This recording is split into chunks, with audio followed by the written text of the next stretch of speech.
Estás escuchando Milenio 3 por Aluka Nanika. Aquel era un hombre absolutamente normal, no tenía ningún problema, tampoco poseía creencias extravagantes, era incluso, podríamos decir, un hombre de éxito.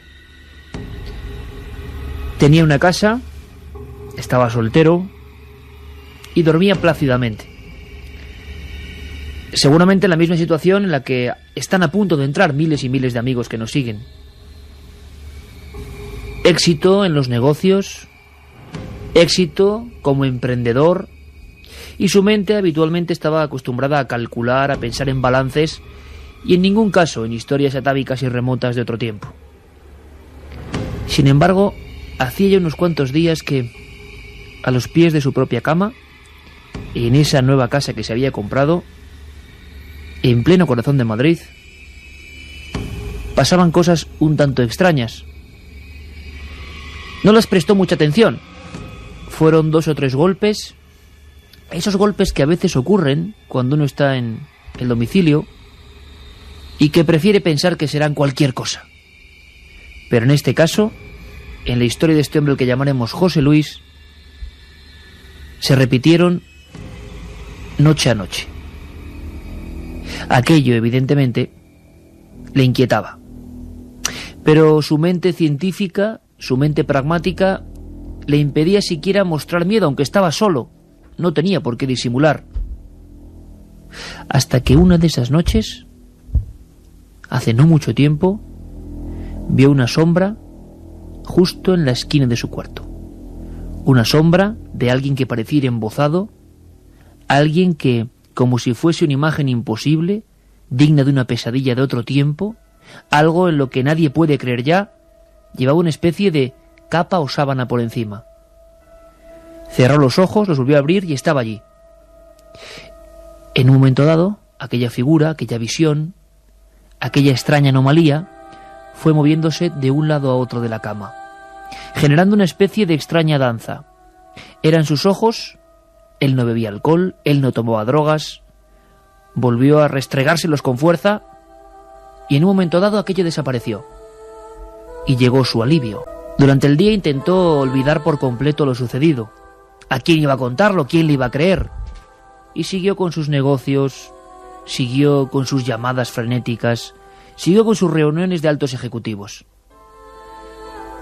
Pero hace ya algunos años me contaba cómo le costaba volver a su domicilio. Era un piso reformado. No parecía ningún castillo lúgubre. Daba la sensación de que había tomado cierta aprensión, cierta sensación desagradable. Llegó la noche, aproximadamente las 2 de la madrugada, y de nuevo la figura. De nuevo una serie de sonidos acompasados. De nuevo de izquierda a derecha. Daba la sensación de que aquella entidad, aquella ensoñación atravesaba de alguna forma una de las paredes y volvía a aparecer de nuevo. Dice que por un segundo eso creyó, quizá el miedo, se agarraba fuertemente a las sábanas. En un destello, quizá de claridad, pasando por la única ventana de esa habitación, quién sabe si la luna, algún foco, algún automóvil pasando por la calle próxima, pero él estaba convencido, él estaba absolutamente convencido de que por unos instantes aquella figura embozada que era casi familiar ya en las noches de su casa, de su vieja pero a la vez moderna casa en el centro de Madrid, mostraba una limpia, una monda calavera. Buenas madrugadas, queridos amigos. No sé si en alguna ocasión os habéis sentido en el mismo trance de este amigo al que hemos llamado José Luis. Hace lo que es la vida, pues quizá más de 18 años, que me contó junto a otro compañero esta historia. Él estaba convencido de que la muerte andaba rondando su cama, que la muerte le venía a visitar, que la muerte, en arquetipo, imagen absolutamente clásica, a él que no creía en nada de esto. Pero desde luego aquella figura parecía darle lo mismo. No es el primero ni será el último que vea la imagen de una calavera como icono, como arquetipo de lo extraño, del más allá, que a veces se confunde con historias de fantasmas. Ya nadie habla de fantasmas. Da la sensación que hasta incluso para los que somos amigos del misterio, no es que nos dé rubor, sino que ¿qué más se puede contar? En todo caso, esta noche tenemos varias excusas interesantísimas para abordar el asunto en una tertulia diferente. Una tertulia con sensaciones a flor de piel. Primero porque tenemos a nuestro querido Juan Jesús Vallejo recién llegado del otro lado del mundo, y en ese otro lado del mundo ha recogido historias que nos demuestran que a pesar de nuestra tecnología, a pesar de nuestro avance constante y de nuestro olvido de estas historias, las historias, independientemente de lo que pensemos, siguen ahí, generando unos miedos muy parecidos que de repente, cuando nadie lo espera, surgen de nuevo. También hemos intentado buscar documentación de algunos casos que os van a interesar, y contamos con la baza de que el gran Geray Martínez ha compilado una serie de músicas que nos van a poner en el justo lugar, en la sensación precisa que mucha gente ha vivido. No debe ser agradable. Es curioso porque en esa misma época, y me gustaría contar este pequeño secreto, que no lo es, pero que nos demostraba que algo pasaba en Madrid en aquella época, muchas personas, a un humilde programa de radio en el que entonces trabajaba, nos llamaron diciendo que, y yo creo que serían estas fechas más o menos, habían sentido algo muy parecido. En mitad de la noche, gente de diversa posición cultural, de diversa ideología, muchos de ellos en absoluto interesados con el misterio, se habían levantado como por un resorte, como si lo que hacemos a veces, ese clac, ese golpe, te despierta, te interrumpe un sueño. A veces los sueños, en algunos de los casos, eran ya pesadillas. Te despiertas, miras al fondo de la habitación y lo que nos contaban, os hablo amigos del año 90-91, era la imagen idéntica a lo que vio José Luis, una figura embozada, una figura con una especie de sotana tupida, densa. Pero lo que nos extrañó es que en algunos de los casos, tanto al compañero Lorenzo Fernández como a mí, que hacíamos aquel programa en una radio pirata de Madrid, es que tenían, nos lo contaron, daba la sensación de que o esa figura señalaba al individuo que había tenido la amarga experiencia de verlo, o que tenía un brazo extendido. En todos los casos, al igual que José Luis, que abandonó su casa después de ver el destello de lo que parecía una calavera, en una fracción de segundo, en todos los casos, nunca volvió a ocurrir. La pregunta es ¿por qué pasan estas cosas? ¿Por qué ocurren? ¿Y qué demonios son? Vamos a intentar responderlo. Carmen, buenas noches. Te veo con un montón de documentos, de libros, algunos tremendos, porque nos damos cuenta, como el clásico de Claude Lecoultet, fantasmas y aparecidos en la Edad Media. Esto, bueno, en la cultura judio-cristiana y en otros mundos y culturas viene desde lo más antiguo. Habéis oído hablar de los Ankou, de los Banshee, de los Bauta, de los Pretas. O sea, la sensación desde que el hombre es hombre está rodeado de figuras que, como si fueran nuestros dobles, se aparecen por algo.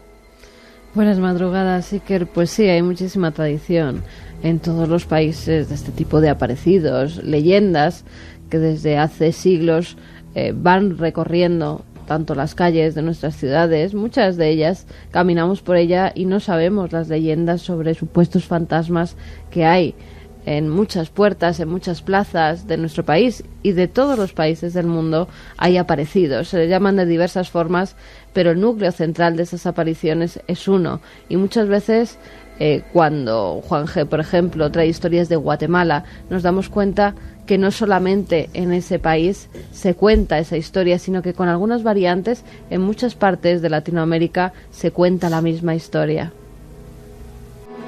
Juanje, buenas noches. Buenas madrugadas, Iker. Acabas de llegar prácticamente de tu fascinante viaje, has traído muchísimas cosas, te has jugado la vida.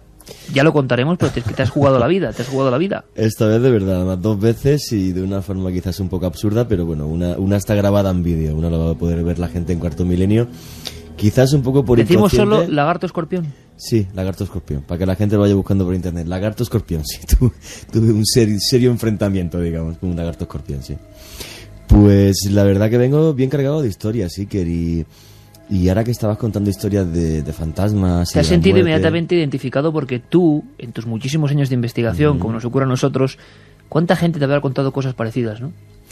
muchísimas veces he entrevistado a gente que me afirma haberlos visto, como es por ejemplo el caso de Diputación de Granada, el padre Benito, al que Juan Burgos vio en forma brumosa aparecer de una pared en la que luego antes habían aparecido fetos emparedados. Fíjate qué terrible.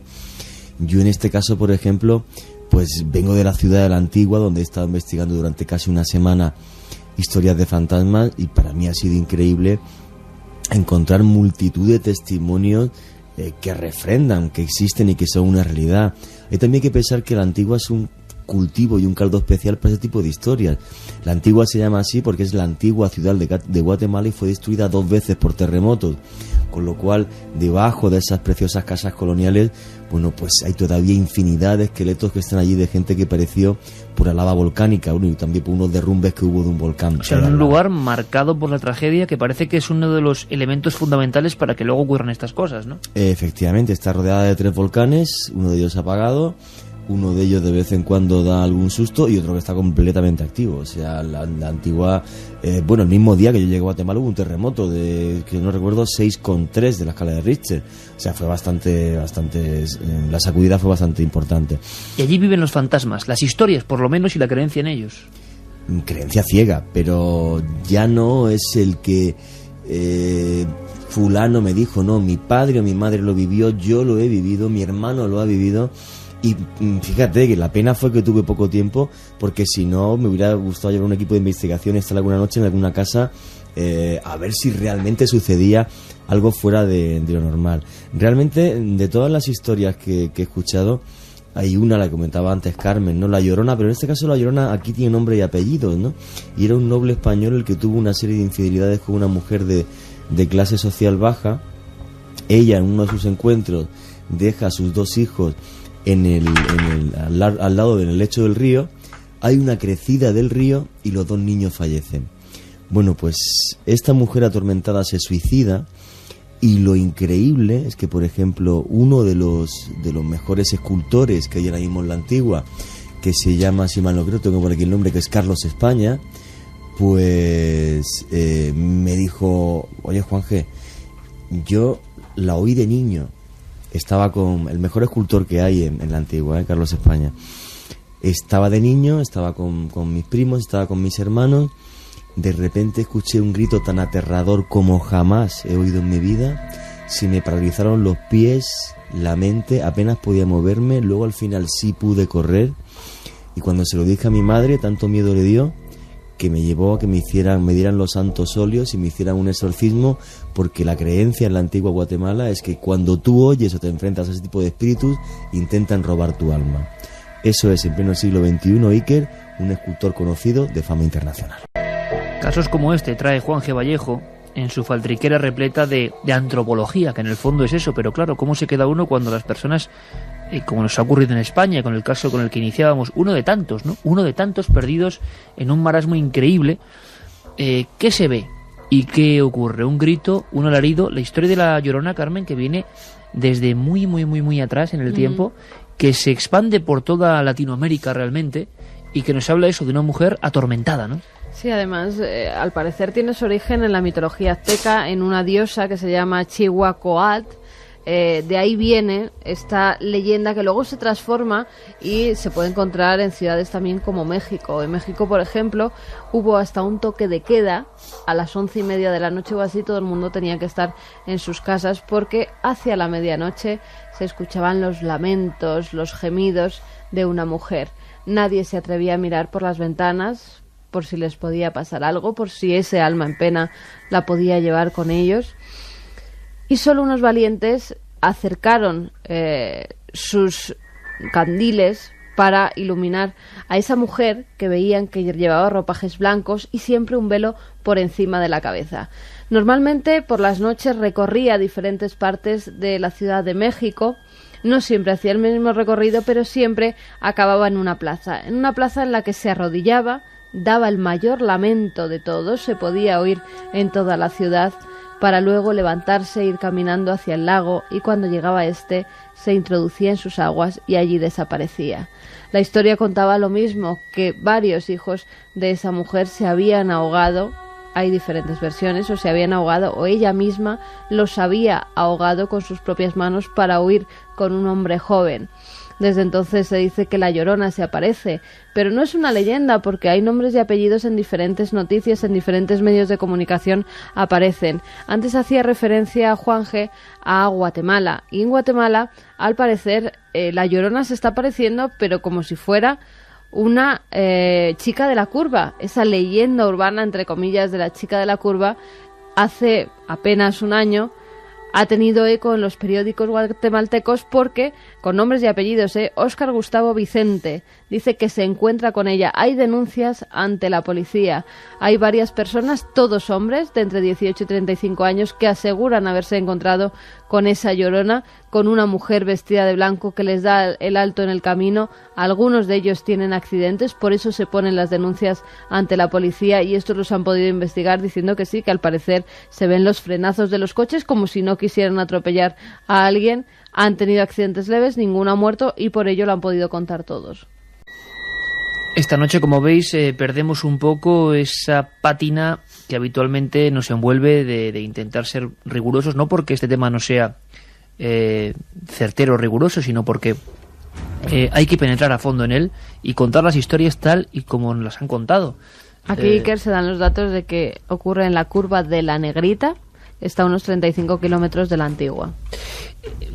Yo les decía a Carmen y a Juanje que, aprovechando la circunstancia y lo que trae Juanje, hagamos una noche de recuerdos de muchos casos que igual no hemos contado y que, bueno, pues están en nuestros archivos, han estado ahí durante mucho tiempo. A veces no se pueden contar por el hecho de que los testigos no quieren ya recordarlo porque tienen miedo.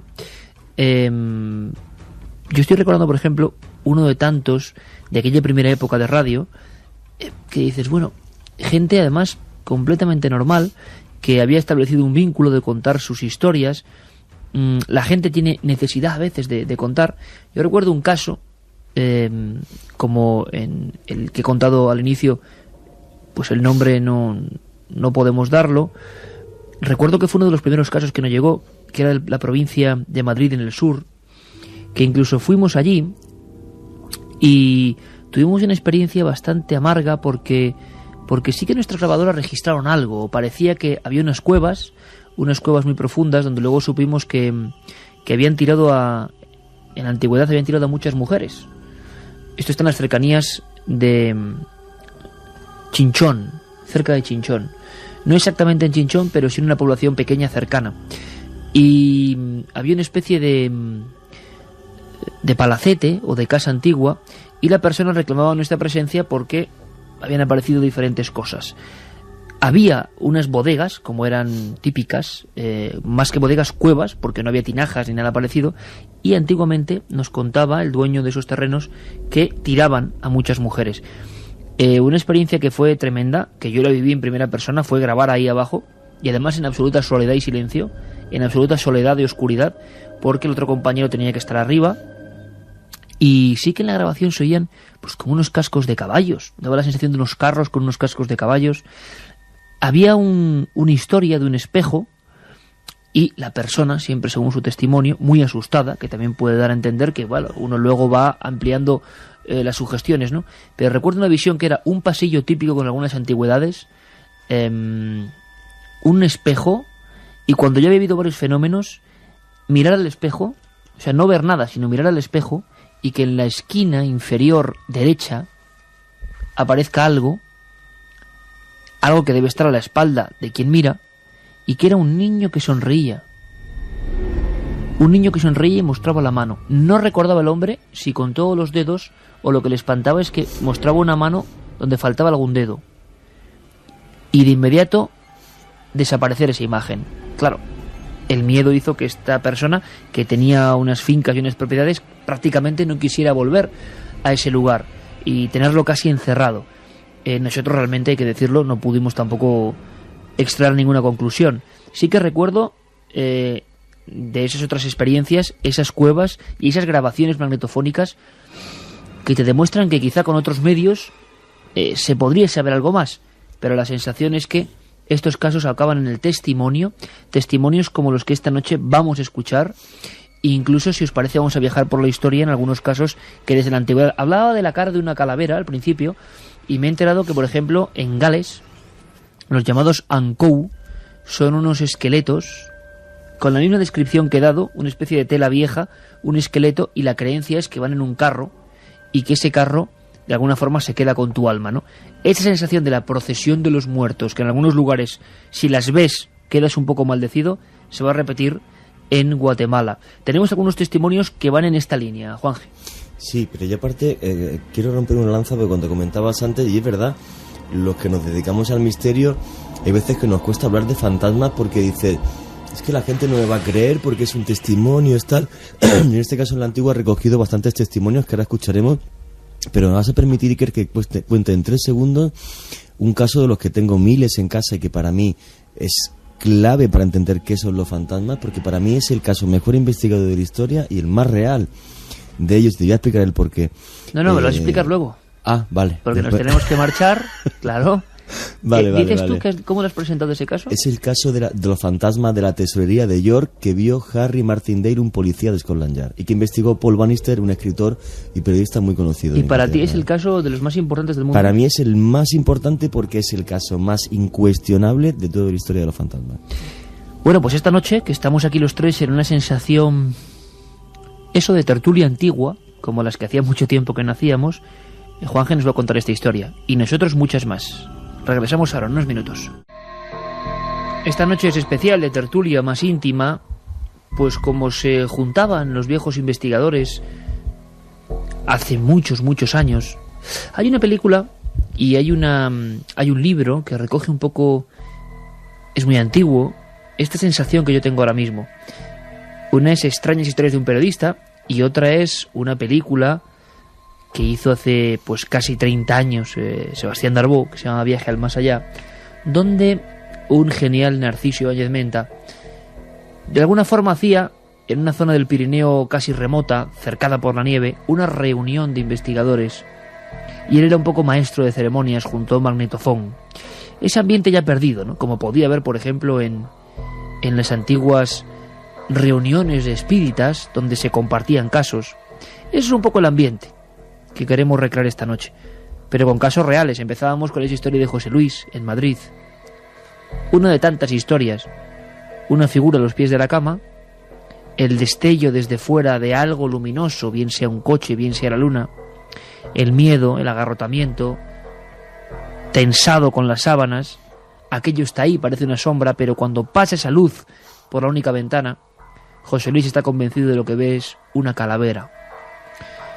En la India, desde antes del nacimiento de Jesús de Nazaret, se habla, por ejemplo, de los bauta, apariciones en las casas idénticas a las que vio, o a la que vio este ingeniero madrileño de prestigio y éxito.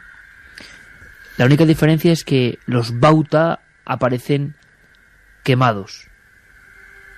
Se describen como figuras que aparecen, que surgen en la esquina del cuarto observándonos, y que da la sensación de que han sido cremadas, como ocurre allí realmente con los difuntos, ¿no?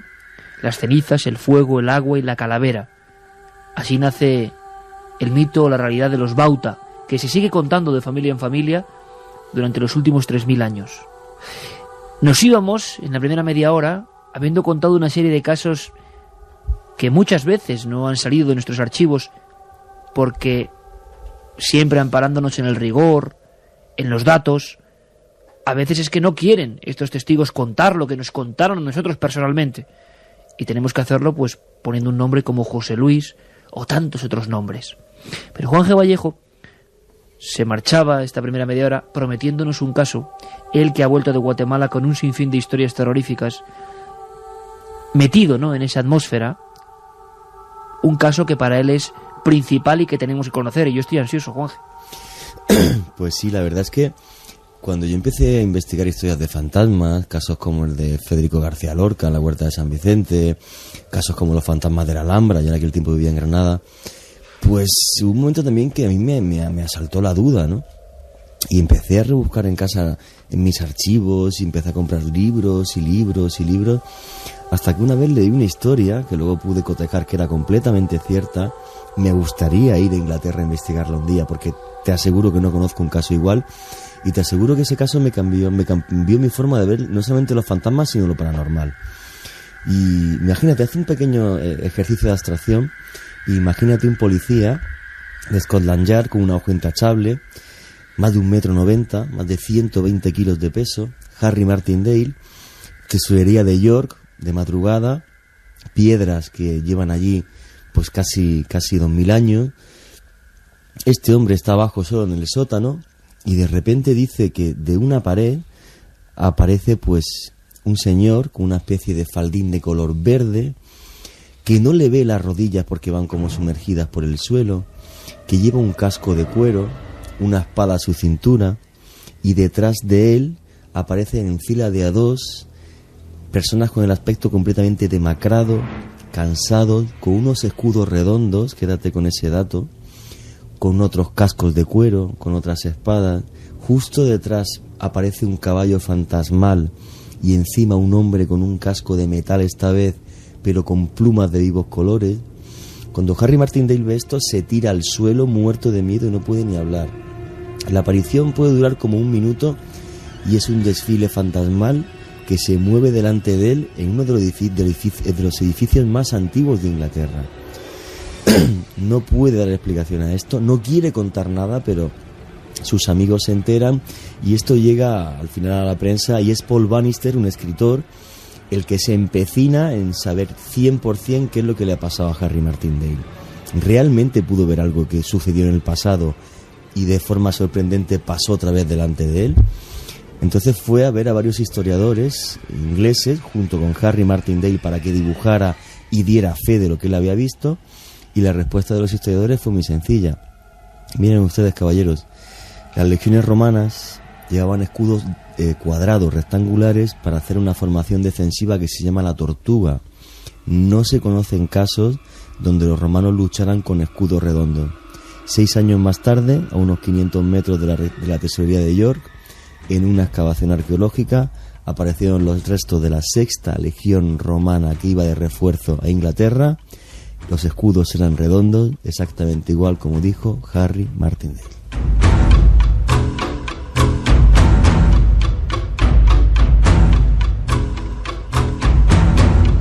La sensación de que el libro del tiempo está compuesto de un sinfín de hojas y que de repente, en un estado de semivigilia, porque puede que uno vaya con 20.000 cámaras precisamente a ese lugar y nunca vuelva a pasar. Tiene que ser una coordenada concreta, una persona concreta, una sensación de que el universo genera su magia en ese punto.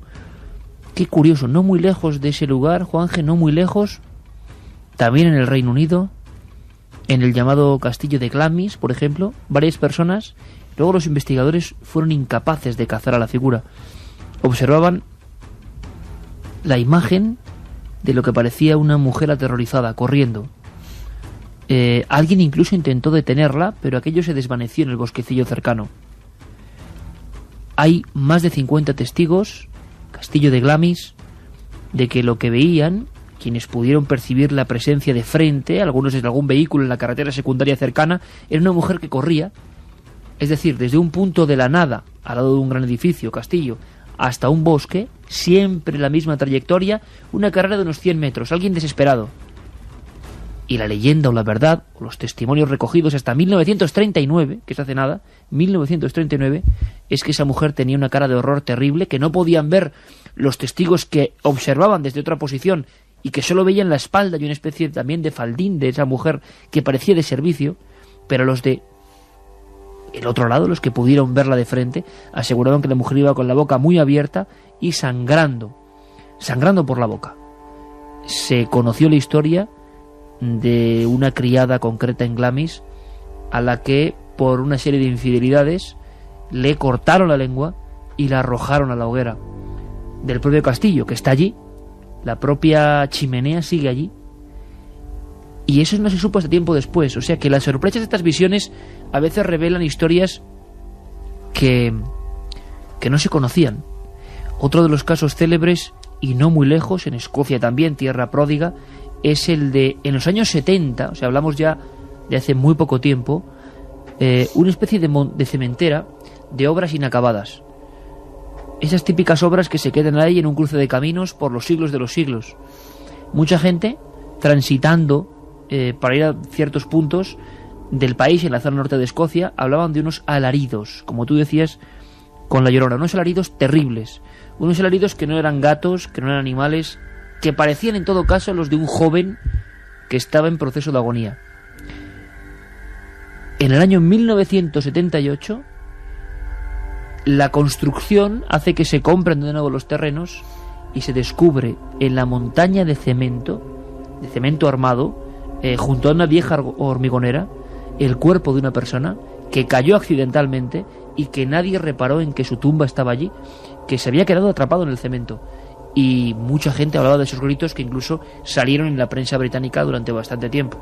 Casos sorprendentes, Carmen, incluso casos más recientes, casos que estamos recordando. Tienes algunos titulares que no dejan de sorprendernos, que pueden parecer en un principio jocosos, pero que nos demuestran que la esencia de lo fantasmagórico, a pesar de este mundo de Internet, nunca nos ha abandonado.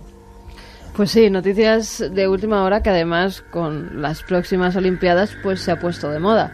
Pekín, decían los titulares, los fantasmas ocultos en las calles del Pekín olímpico. Y la verdad es que en la tradición hay muchísimos fantasmas en muchas de las calles, muchas de las iglesias. Por ejemplo, en la iglesia de Chaonei es una de las más conocidas por los espíritus que la habitan, por las voces que se escuchan, por los lamentos.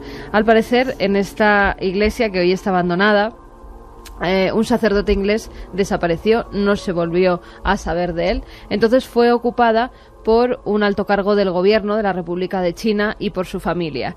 En 1949 el político emigra a Taiwán y entonces deja allí abandonada a su familia. La mujer no puede hacerse cargo de los hijos, cada vez está más triste, hasta el punto que dicen que se quita la vida. Desde entonces, toda la gente que ha habitado en esa casa ha tenido que huir de ella por los lamentos que se escuchaban. Decían que se aparecía esa mujer, incluso había fotografías de ella y los posteriores dueños la reconocieron como una aparición que habían tenido, abandonaron la casa. Repito, hoy en día está ya completamente deshabitada, pero grupos de investigación, grupos interesados por las leyendas, por el esoterismo, han ido hasta allí y han podido captar, según se cuenta en algunas páginas de internet, incluso psicofonías. Al parecer los lamentos de esa mujer nunca se han ido de las paredes. Bueno, y podríamos romper un pequeño tabú, pero yo creo que es amable, creo que no es desvelar nada. Algunos incluso divulgadores o personas relacionadas con el mundo del oculto o del crimen han tenido experiencias en sus propios domicilios en pleno corazón de Madrid. Y, por ejemplo, uno es nuestro añorado Fernando Jiménez del Oso, que os contó a vosotros también, imagino, las experiencias en un apartamento en pleno corazón de Madrid y no muy lejos de donde estamos. Claro, era Fernando y se lo tomaba todo con mucha calma, pero la sensación ya de habituarse, que decía que era lo mejor, cuando a alguien le pasa esto, lo mejor era habituarse, pero la sensación de que había alguien más en la casa, alguien que percutía objetos, que llegó incluso a... Eso me contaba incluso a mí, el también desaparecido, ¿no?, el subdirector de la revista Enigmas, cuando la fundamos, Joaquín Gómez Burón, las teclas de una máquina de escribir. Pero estoy acordándome ahora, compañeros, de, por ejemplo, Margarita Landi. Margarita Landi, durante muchos años, habló de la presencia de un niño o de algo que no abandonaba una casa, que también era moderna relativamente, o sea, que no era ningún palacete antiguo. Bueno, y hay una foto que yo la he llegado a ver, de Margarita Landi con su pipa entrañable, y en el humo de la pipa se ve perfectamente una cara, que es la cara del típico niño como de posguerra, repeinado, formado por las volutas de humo. Y aquello, Margarita Landi primero le dio un espanto terrible, pero luego aprendió a convivir un poco con eso, porque ¿qué podía hacer, no? pero divulgadores de primera línea de los temas fronterizos, vamos a llamarlo así, han tenido experiencias de este tipo. Sí, pero además, al parecer, en la casa que habitó Fernando, en ese apartamento, después continuaron sucediendo cosas. Cierto. Sí, señor. Y hemos conocido a personas que habitaron en esa casa que decían que seguían ocurriendo, que se oían pasos, que algunos grifos se abrían y se cerraban. O sea, que los fenómenos hoy en día pueden continuar, porque no hace mucho que nos lo comentaron. Doy un dato más, pero hubo cerrazón, y eso que lo publicamos en su día, hace más de una década, en la revista. Un bufete de abogados bastante prestigioso. Sí. Efectivamente. Y de repente, en el mismo edificio donde estuvo viviendo Fernando Jiménez del Oso, que es curioso. Estaba un piso más abajo, si no recuerdo mal, y el bufete de abogados. entonces, las señoras de la limpieza, pasillos largos, vamos a dar un dato, barrio de Bilbao, podemos llamarlo así, o de Alonso Martínez, en pleno corazón de Madrid, zona histórica, y la mujer de la limpieza, largo pasillo interminable, amplios cristales, y que ve que en el último despacho queda alguien. Ella cree que, nos lo contaba a nosotros, personalmente, ella cree que ya se ha marchado todo el mundo, está recogiendo, y entonces ve que hay una mujer con una niña. Una mujer vestida elegantemente con una niña. Las ve junto a una galería de cristales que da a un patio interior, están dentro y están como esperando. Y ella piensa que están esperando una cita con uno de los abogados, pero se da cuenta de que ya no queda nadie. Tampoco recuerda haberla visto entrar, pero piensa de inmediato que es alguien que ha entrado y que ha estado mucho tiempo en algún despacho y que ella, al llegar ya en el turno casi de noche, bueno, pues no ha podido coincidir. Pero cuando le entra el miedo a esta mujer, que nos lo recordaba como si fuera una pesadilla, cuando le entra el miedo a esta mujer, es cuando se da la vuelta, va girando hacia el cuarto de la limpieza, y entonces en la imagen no se atreve a volverse, pero piensa que esa niña y esa mujer van vestidos demasiado antiguo. Se mete en el cuarto donde se guardan las fregonas, las escobas, y nota perfectamente el sonido de los tacones altos de una mujer pisando, que no era moqueta, sino suelo de baldosa, acercándose.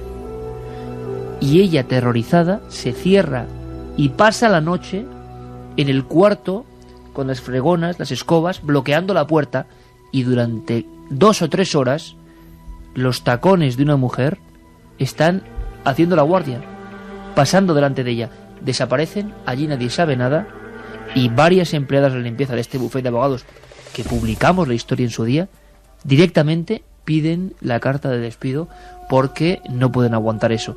Esta mujer nos lo contaban los propios abogados, que han sufrido diferentes visiones de cosas, pero nunca habían coincidido. Uno de los abogados, uno de los días, nota un fuerte frío, me acuerdo perfectamente, es ese mismo pasillo central que da a esa galería, y dice, era pleno verano, pero no había nada abierto, y un frío gélido, helador, otra de las circunstancias clásicas, le atraviesa completamente, y él cree ver una figura o una luz, algo muy pequeño, como si fuera un niño, en ese despacho final o en esa galería final. En fin, que estos casos ocurren. Traíamos documentos y voces que nos hablan de personajes concretos desde Guatemala, Juanje. Efectivamente, de fantasmas ya casi olvidados, pero bueno, que siguen apareciendo y que la gente lo sigue viendo. El primero de los cortes, si mal no recuerdo, eso de la ciguanaba. ¿Ciguanaba? La ciguanaba, sí, es una mujer que se aparece muy voluptuosa, con un traje sedoso blanco, y que, bueno, pues se va echando agua y peinándose con una concha de plata.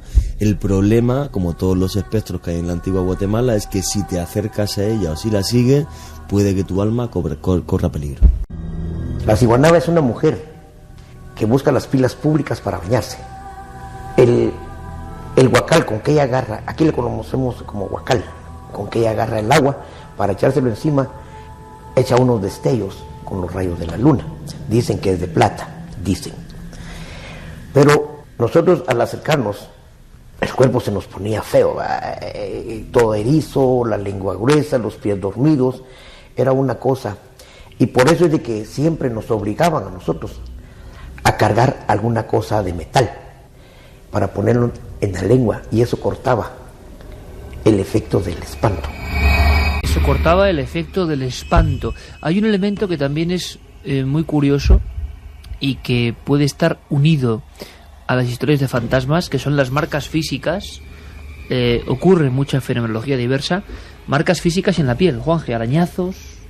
Eso lo vamos a tener en el segundo corte, efectivamente.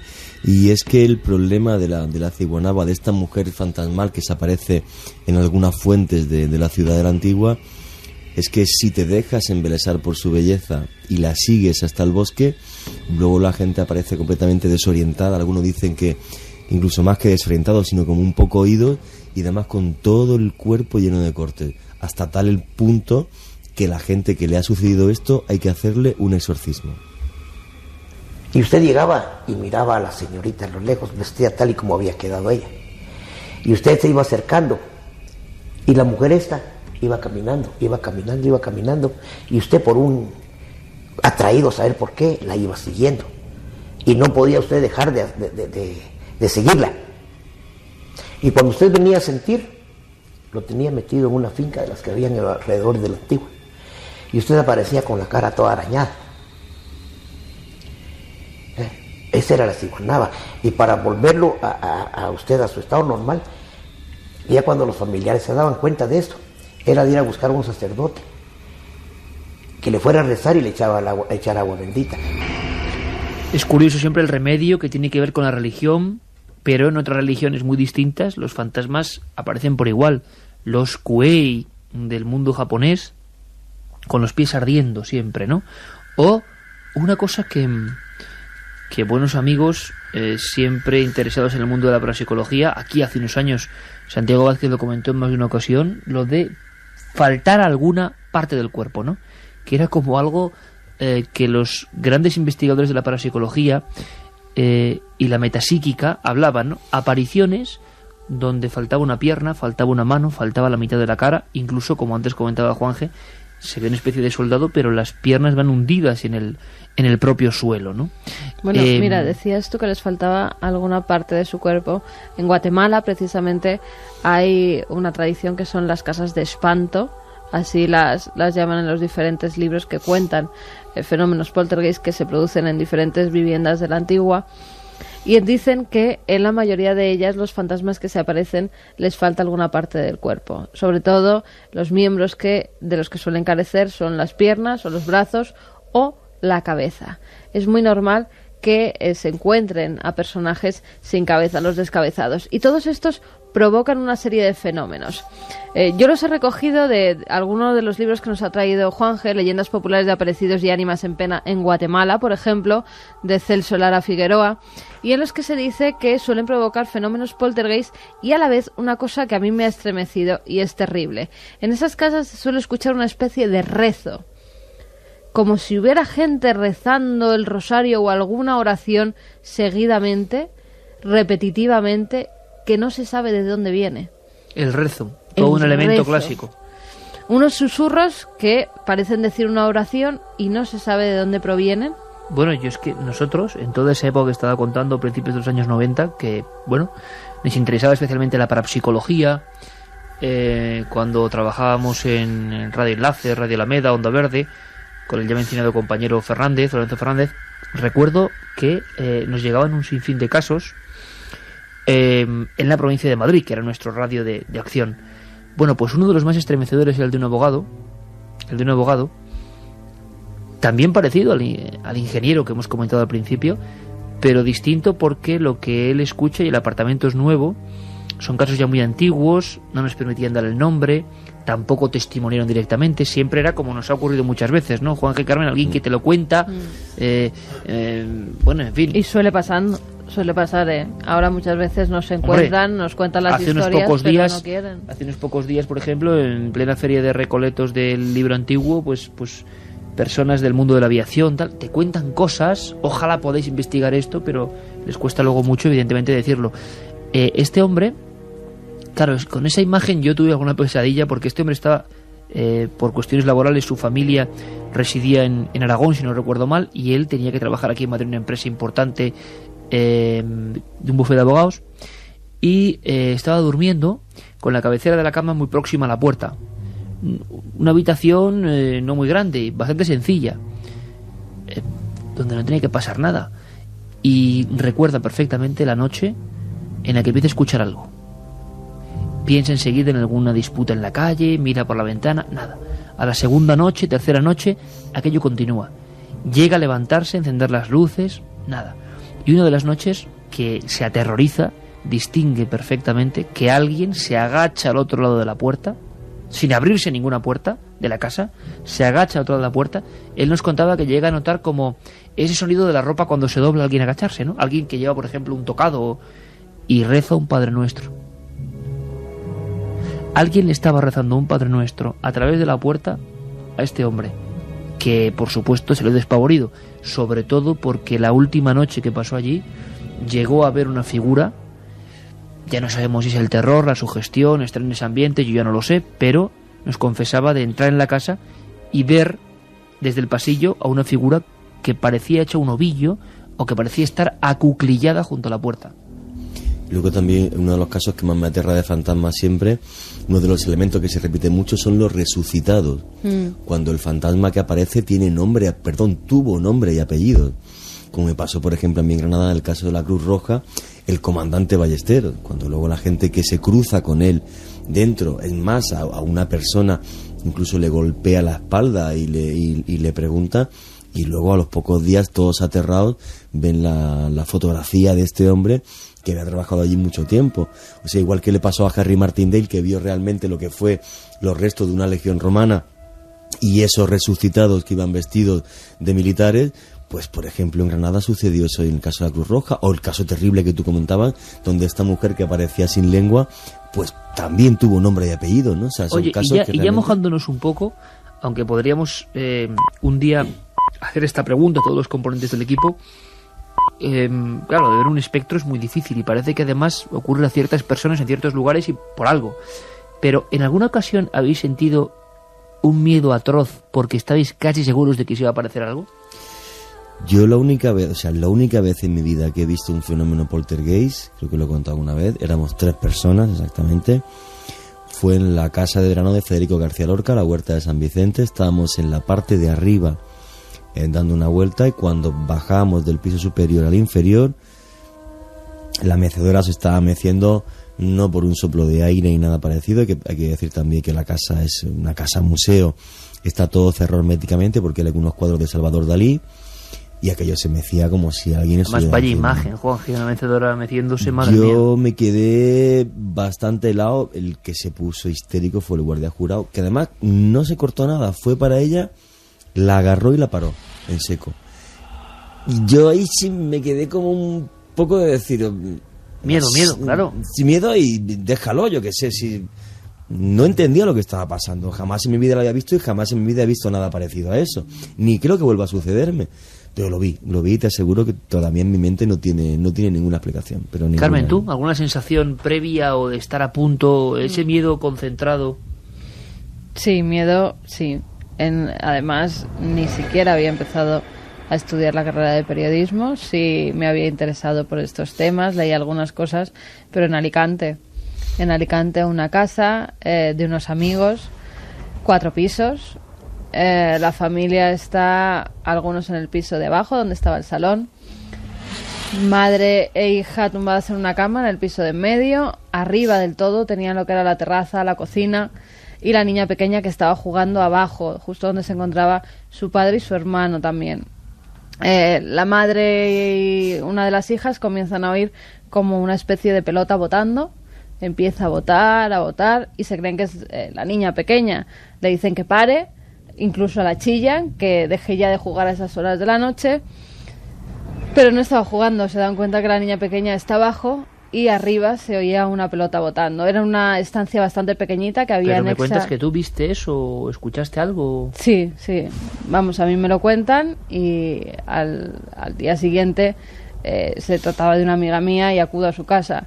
Y en ese momento también se podía escuchar durante varias noches, varias jornadas, esa pelota botando, como si fuera un niño jugando, un niño corriendo por esas estancias por arriba. Parecía como un pequeño travieso que hacía maldades. Y lo que sí que pude ver con mis propios ojos es que a la mañana siguiente toda esa estancia, que era de azulejos blancos, se encontraba llena de manos pequeñas, completamente negras, que habían dejado sus huellas por toda esa estancia.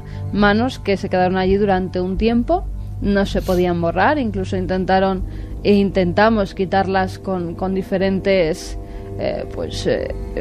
líquidos para limpieza, y no se podían hasta que ellas solas desaparecieron y los fenómenos se apaciguaron también ellos solos, aunque de vez en cuando sí se escuchaba alguna risa como si fuera de niño pequeño y al botar de alguna pelota, pero vamos, la familia empezó a no darle importancia y entonces esos fenómenos aminoraron. Casos estremecedores. Yo recuerdo uno con un caso muy polémico que pudimos investigar, sensación personal, hace un par de años aquí en Milenio 3, con una gran escandalera, es una simple y seguramente errónea sensación, pero era un camposanto, un cementerio en la provincia de Ávila. Uh-huh. Unas fotos muy polémicas, unas grabaciones que pudimos allí registrar. Caso muy extraño, porque luego algunas de las fotos realmente eran claramente fraudulentas. Uh-huh. Pero la familia nos contaba con fervor y nosotros les creímos, ¿no?, que allí habían ocurrido una serie de cosas. Y claro, estando allí en plena noche, nosotros sin saber luego que podríamos llegar a descubrir la realidad de ese caso, sí que cuento una sensación que es muy personal, porque esta noche es para eso, y que no tengo ningún temor, ninguna vergüenza. Había un grupo de investigación, estaba el jefe de programas de la cadena SER, nuestro compañero y amigo Manuel Revilla, estaba Javier Rodríguez, si no recuerdo mal, técnico. Técnico compañero. Se grabaron varias cosas muy raras que emitimos en su día, pero a lo que voy, y la familia, bueno, que si en este caso quizá había alguien que quería gastarles una broma con el hecho de las fotos, porque luego pudimos descubrir que esas fotos desde luego estaban manipuladas, pero el marco era ese cementerio, vamos a llamarlo así. Bueno, pues hay una sensación que yo no puedo olvidar, y es, en un momento dado yo me separo del grupo y por entre las tumbas, algunas de ellas de niños, muchas tumbas de niños de cierta época además, algunas tumbas con varios niños a la vez, que ya es curioso, ¿no?, hecho en el que no había reparado la familia, varios niños muertos por epidemias, porque eran las mismas fechas y varios niños a la vez. Y en ese momento, al final hay una especie de morgue o de lugar donde se almacenan los cuerpos, con una mesa, y yo te os juro, Juan G. Carmen, que no pasó nada evidentemente, pero tuve una sensación terrible en uno de los laterales del Camposanto de Pueblo, vamos a llamarlo así, en plena oscuridad, a estas mismas horas de la mañana ya. Yo iba con mi cámara y tuve la sensación precisa, un miedo como pocas veces he sentido, que invadía todo mi cuerpo. No estaba muy lejos el resto del grupo, pero yo no veía ya a nadie, y la sensación de que de un momento a otro allí se iba a cruzar algo, y algo que no sé por qué yo me imaginaba con forma de niño. Bueno, pero esa sensación en un momento dado la tuvimos todos, cuando se graba una voz extraña que además escuchamos en ese momento, parece que como se un oye... juego de niños. Sí. Dentro del cementerio, totalmente erróneo. Lo que siempre decimos que no hay que hacer, lo hicimos. Estuvimos grabando varios minutos, diferentes tomas, si nos recuerdas. Y cuando estábamos dentro del cementerio pusimos esa grabación para ver si se escuchaba algo. Y se escuchó algo. Fue entonces cuando de verdad nos entró un poco de pánico a las personas que estábamos allí. Decidimos ir al coche para escucharlo mejor, no fuera a ser que la naturaleza nos estuviera jugando una mala pasada. Y cuando estábamos en el coche íbamos a entrar de nuevo y ya decidimos no volver a ingresar en el Camposanto, en el primero de los viajes. Ya era un sitio extraño. Además era como en el mes de septiembre o así, que ya en esa zona de Ávila hacía frío. No había nadie, absolutamente nadie. Nadie sabía que íbamos a ese Camposanto. No se había levantado todavía ninguna polémica sobre nada. Estábamos 4 personas completamente solas. Hubo varios viajes, este es otro primero. El primero que hicimos, el primero de todos ellos. Y sí que tuvimos pánico todos. Decidimos coger el coche e irnos de allí, porque no estábamos a gusto. ¿Y cómo te quedas cuando, y lo contamos aquí en Milenio 3, hablamos de sensaciones puramente, seguro que Juanje nos cuenta algo más extrañas? Yo recuerdo cuando, y creo que lo he contado en estos micrófonos, también con un Camposanto, que lo pasé fatal, dice la sugestión. Claro que la sugestión, pero caramba, el miedo que sentimos es tan real y tan vivo, que fue siguiendo la historia de los suicidas de Lérida, los niños que se tiraron a la vía del tren, como imitando a los de Tarrasa, pero bueno, un caso que ya hemos contado, 2 niños que aparecen decapitados, no, partidos por la mitad en la vía del tren, año 78, 2 de octubre, Saureu y Vargas, y yo me quedé encerrado por accidente en el museo, iba a decir, en el cementerio de Lérida, que tiene su aquel ese cementerio, me quedo encerrado y además el móvil me lo dejo en el coche fuera. Y yo oí como una sirena o algo, y cuando salgo veo que han cerrado el cementerio. Y estaba buscando las lápidas con las fotos de las caras de ambos niños. Te puedo asegurar, Juanje, que cuando me estaba sentando en una lápida ya de noche, sabiendo que iba a pasar la noche ahí, había momentos en que no quería dejar a la imaginación ese pequeño golpe más, porque es que yo veía la cara de los dos niños avanzando, ¿no? Por la sugestión. Tú lo sabes, por 4 o 5 días seguidos metido en ese tema, rescatando ese tema del olvido. Pasa, esos son los fantasmas de la mente, que es la otra parte de este programa, pero que están ahí, que pueden ser tan terroríficos o más que los fantasmas de los muertos, si es que existen, y que salen cuando uno menos lo espera, ¿eh? Hombre, yo si quieres te iba a contar un caso que vivo con Cuarto Milenio así de sugestión colectiva, pero eso que he dicho de los fantasmas de la mente me parece muy interesante. Yo el mayor fantasma que he tenido en mi mente, con diferencia, y de obsesionarme con un caso, fue con el caso de los Villares, lo sabéis, año 96 en Jaén, donde Dionisio Ávila, un señor, bueno, pues dice que ve un objeto semisférico metálico del cual sale una pequeña piedrecita con una serie de grabados. A mí las fotografías de esa piedrecita me las da Juan José Benítez con todo tipo de lujo de detalles de los grabados que hay ahí. Hacemos una entrevista a un señor, Rashid Ahmed, que nos dice que es una inscripción bereber, con lo cual puede traducirse. Entonces, claro, yo durante 2 semanas estuve con una señora que se llamaba Ekran Adu, de la Universidad Euroárabe, mintiéndole, diciéndole que era una inscripción de una piedra que había aparecido en Jaén. Pero claro, yo lo que estaba trabajando en el fondo era en traducir un mensaje de otro planeta. Entonces, yo cuando llegaba a casa me ponía las fotos delante de la piedra.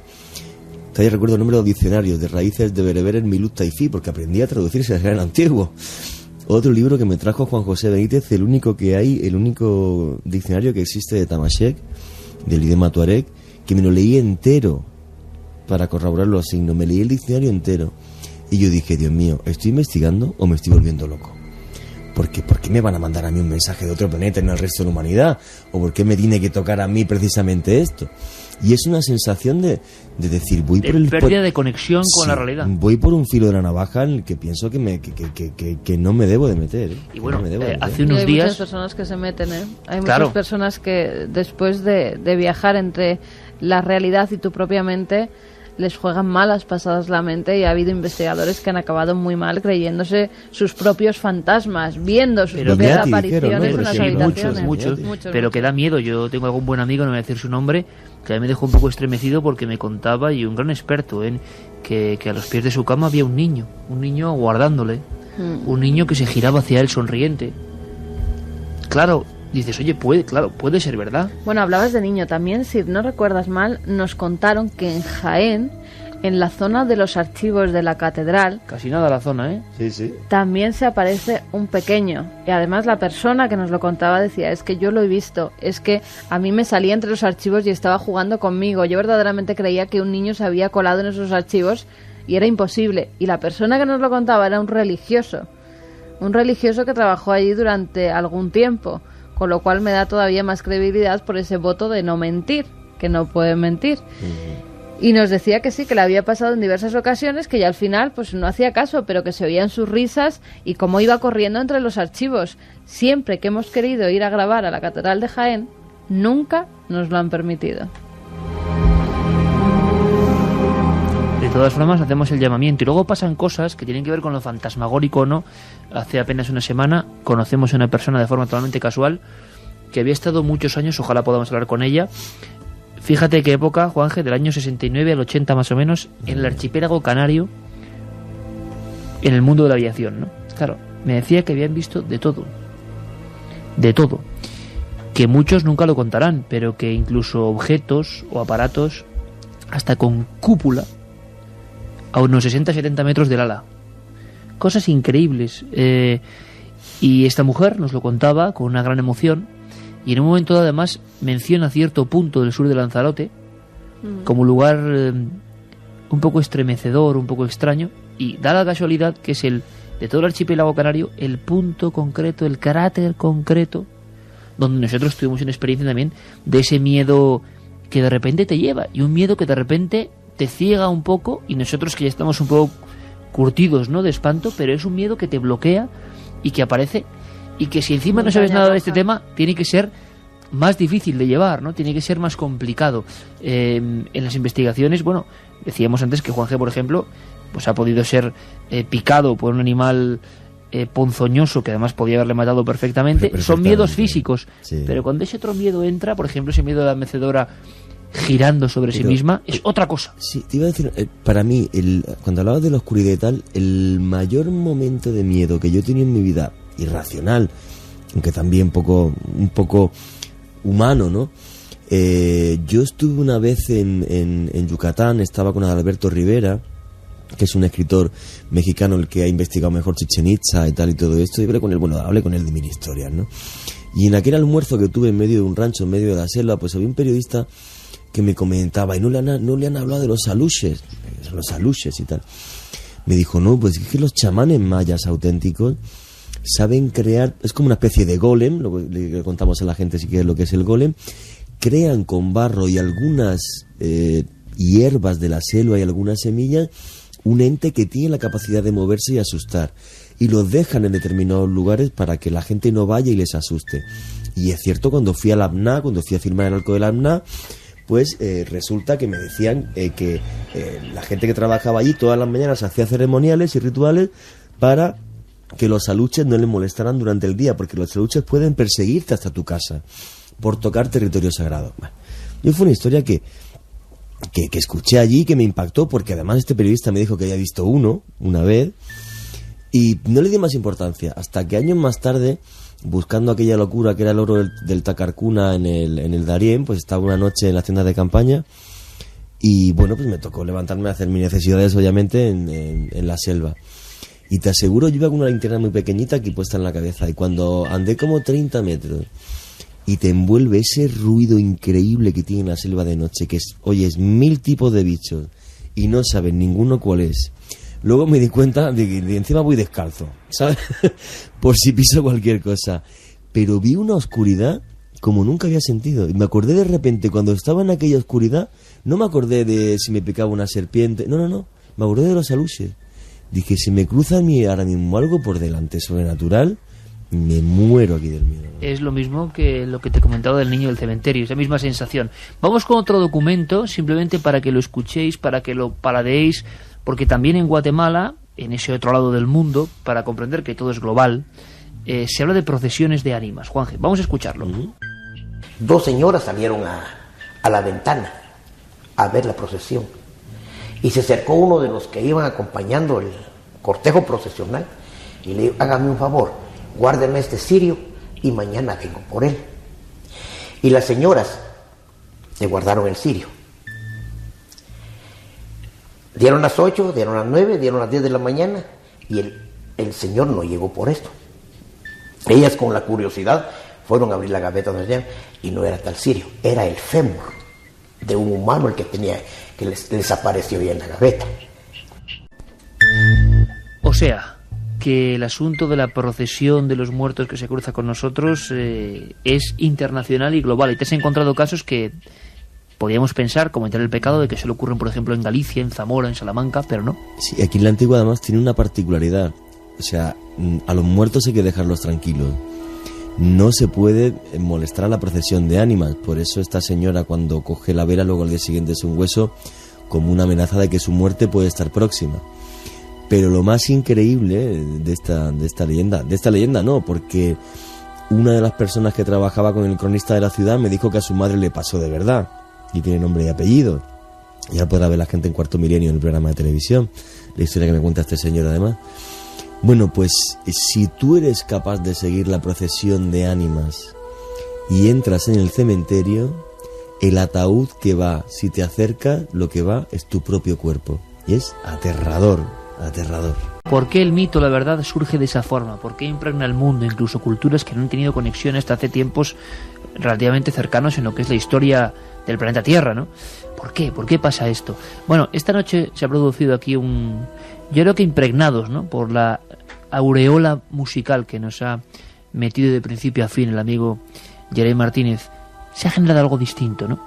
Algunas músicas que mucha gente estará preguntando por ellas, hay que decirlo porque mucha gente, sabéis que sigue las músicas de Milenio 3 con gran devoción y que se las intercambian. El Exorcista al comienzo, muy difícil de encontrar, gracias Guillermo León, y por ejemplo El exorcismo de Emily Rose. Algunas sola de las que está utilizando aquí el alquimista Geray, que saca una, mete otra y nos genera una especie de sensación ideal para que ocurra ¿qué? Pues para que ocurra que de repente, sin venir a cuento, o viniendo muy a cuento, hayamos contado historias que seguro que si luego las escuchamos, Juanje, Carmen y yo decimos, bueno, en fin, depende cómo nos pillen, diremos que le hemos dicho no, pero lo hemos contado gracias también a esa hipnosis de la música. Y Carmen, te estaba recordando una historia. Son historias, como lo ha contado Juanje valientemente, porque él lo vio, o la sensación que yo he contado dentro de una cueva, grabando lo que parecían cascos de caballos invisibles, Juanje viendo una mecedora. Bueno, pues es la realidad, no hay que tener ningún temor. Tú contabas otra cosa estremecedora y que, bueno, me ha dejado muy sorprendido. Sí, porque además es en un pequeño pueblecito de Ávila, donde yo tenía familiares. Desde pequeña siempre iba a veranear allí. Y la casa que tenían estos familiares, pues tenía dos entradas. Una que era como la cochera por donde entraban los vehículos. Tienes que pasar pues por como un pasadizo así, que a ambos lados hay en uno un pajar y en otro pues otra vivienda, pero que también es la zona de los corrales y del pajar, y es como un callejón que llamaban el Callejón de las Brujas. Nunca he sabido por qué, nunca he sabido en qué se basa esa tradición y ese nombre.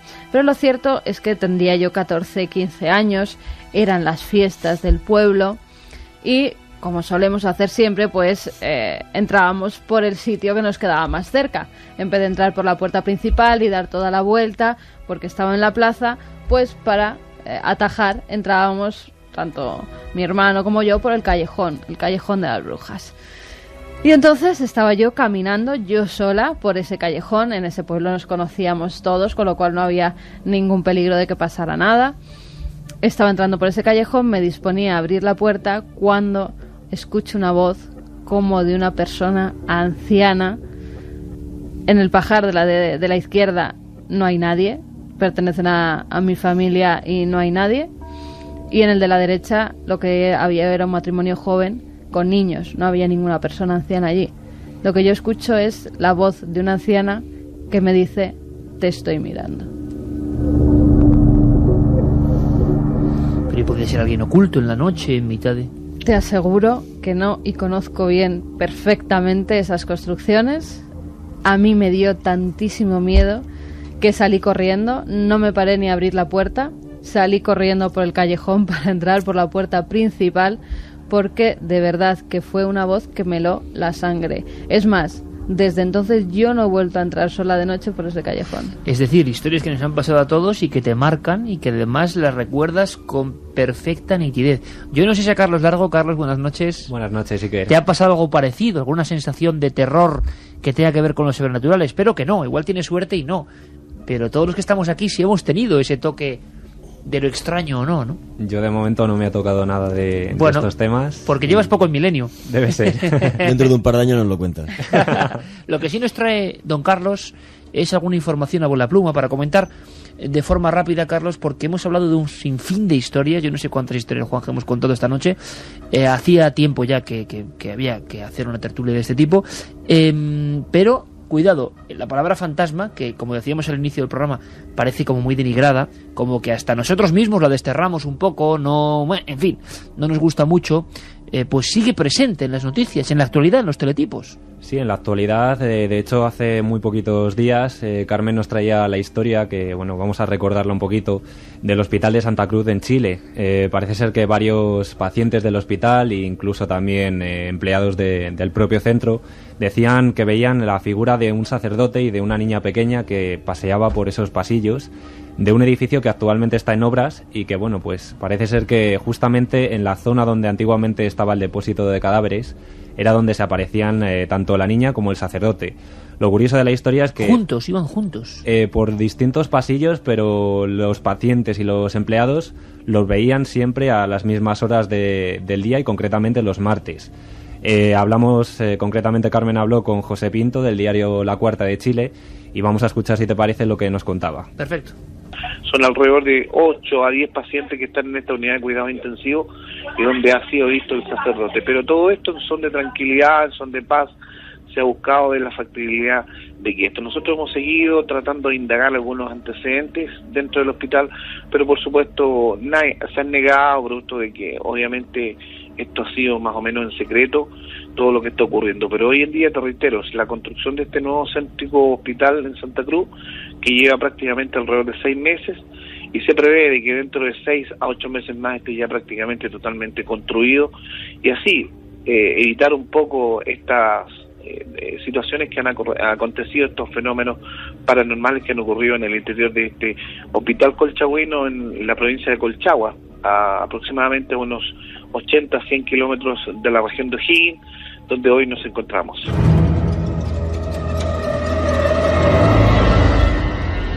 O sea, los periodistas dando por hecho que hay 8 o 9 testimonios que ven ese sacerdote y esa niña. Sí, incluso varios pacientes, según nos contaba también José Pinto, tras ver la figura de ese sacerdote, les daba la bendición y a los pocos días morían.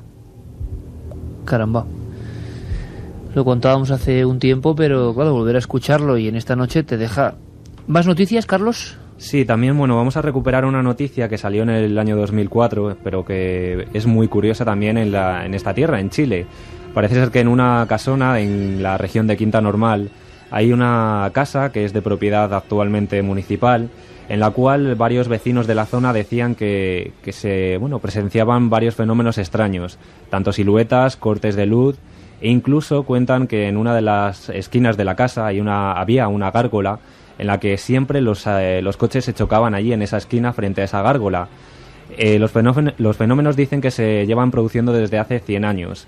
Y bueno, las teorías que se cuentan en este sentido es que allí vivía una familia donde el marido abusaba y maltrataba a su mujer, e incluso generaciones después que una madre se volvió loca y asesinó allí a su hija y la enterró en el patio.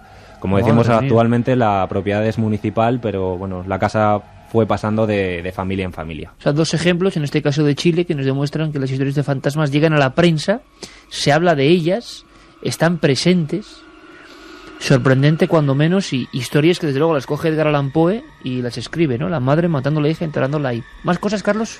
Pues si te parece, Iker, ya también para ir terminando, comentaba Carmen también anteriormente que Pekín, en China, bueno, pues había habido distintas historias también relacionadas con fantasmas.